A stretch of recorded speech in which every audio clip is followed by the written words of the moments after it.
ಭಾಳ ದಿವಸದಿಂದ ಪ್ರಯತ್ನ ನಡೀತಾ ಇತ್ತು. ಹಿಂದೆ ಬನ್ನಿ ನೀವು. ಅಲ್ಲಿ ಮುಖ್ಯಮಂತ್ರಿಗಳು ಕಳೆದ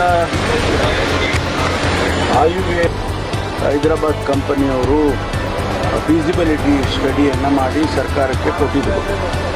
ಮಾಡ್ಬೋದು ಅನ್ನುವಂಥ ಅಂಶ ಅದರಲ್ಲಿ ಭಾಳ ಸ್ಟ್ರಾಂಗಾಗಿ ಕೊಟ್ಟಿದ್ದರು.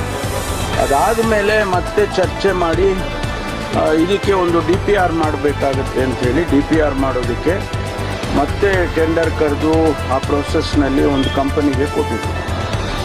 ಮೆಟ್ರೋದವರೇ ಕೊಟ್ಟಿದ್ದರು. ಅದನ್ನು ಸರ್ಕಾರಕ್ಕೆ ಇವತ್ತು ಕೊಟ್ಟಿದ್ದಾರೆ.